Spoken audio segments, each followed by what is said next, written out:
Masaganang buhay. Nandito po kayo sa Santo Tomas, Batangas. Dito po sa Mateas Garden. Yes po sir, Katabi Mateas ko si Garden. Mike at dito kami sa harap ng kanyang halaman.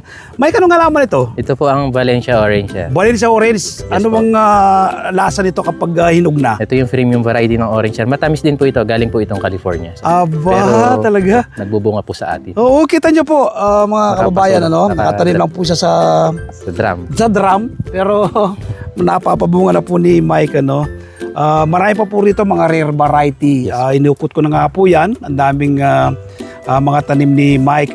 Mga ilang species na tanim natin dito, Mike, iba't ibang halaman. Marami sir, marami po. More or less po. Mga 200 plus na mahigit na fruit trees. Mga rare po. Yes. Marami tayo dito sir. Aba mga kababayan, kung kayo po ay naghahanap ng mga rare na mga prutas, Apo. magtungo na po kayo dito sa Santo Tomas, Batangas. Hanapin niyo po si Mike, siyang owner nito. Ilang taon na tumatakbo itong business mo ito, Mike? Nag-start po kami sir 2017. So 8 years na po kami. Praise God. Kita niyo Yes, po, 8 years. Hindi po magtatagal na ganyan ng ating mga kababayan kung hindi po maganda yung kanyang pinoproduce. So ako po magsasabi, kapag pumunta kayo rito, hindi po masasayang yung oras po ninyo.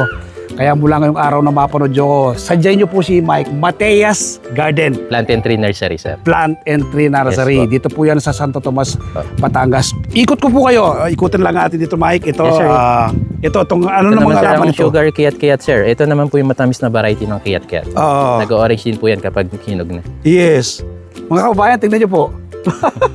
Tingnan nyo, hawak ni Mike. Yan, napakarami Diba? po yan sir. Kahit Yes, matamis so lang sa Mike, ano lang ako, curious. Ba't Mateas Garden? Saan mo Anak ko po sir, anak ko po si Matea. Nag-start po yung business namin nung pinanganak po siya 2017. Kaya sa kanya po nakapangalan. So sa kanya na pangalan.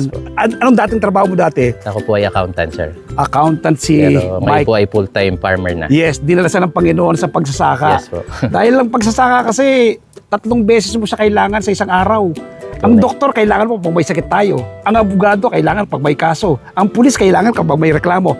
Pero ang magsasaka kailangan 3 beses sa Yes, isang sir. araw. Hindi Tunay po kayo kakain. So dinala siya dito ng Panginoon, alam ko, with a purpose, Mike. Yes, sir. No? From accountancy. Dito ka din Yes, sir. Dito Ikot po. ka dito tayo, Yes, Mike. sir. Habang nag-uusap tayo. Ito sir, orange Ito, din ano po naman ito. to?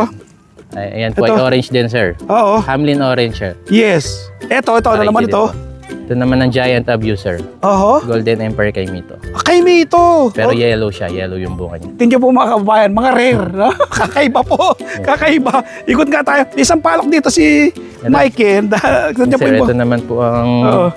Thailand Sampalok, sweet variety po Sweet ito. variety ng Thailand, sa Matamis palok. na po Ang yan. lalaki po. Ang lalaki Malalaki ng din yung kanyang. bunga niya sir. Ang lalaki na. Oh. Sir, orange din po ito, perante orange. Ayun, oo. So inunaan ko lang po sa aking vlog, Pero one of these days, abangan nyo po, mapapanood nyo po sa aking TV show na Masaganang Buhay. Yes. Si Mark, napapanood po yung TV show natin every Sunday. Alas 7 hanggang alas 8 ng umaga. Sasadyain po namin siya dito. So ito, advance. Patikim pa lang po ito, Patikim na interview ko kay Mike, pero asahan nyo po sa mga darating na araw, iikutin namin lahat ito.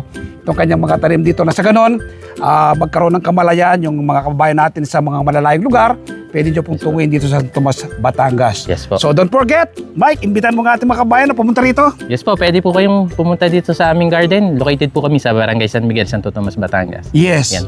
Page mo, Mike. Ayan po, pwede nyo ipakipollow na din po ang page namin, Mateas Garden, Plant and Tree Nursery. Ayun. So, number, Mike. Baka, pwede ka lang mag-text. Pwede, Pwede din po mag-text Sige. sa number namin, Yes. 0936-895-6337. Yes. Text lang po, Huwag pong tawag. I-text nyo po, Kayo Yes, po ba po. si Mike? Sasabihin nyo po, Huwag nyo pong tawagan dahil kapag tinawagan, mas maraming nako-consume ng oras, Mike. Yes, sir. Kaya ako sinasabi ko sa mga followers ko, Tunay huwag naman pong po. tawag, I-text lang po at sabihin po rin concern po ninyo. Magtanong po kayo kay Mike kung anong gusto nyo pong halaman at sasagutin niya po kayo kung meron siya dito.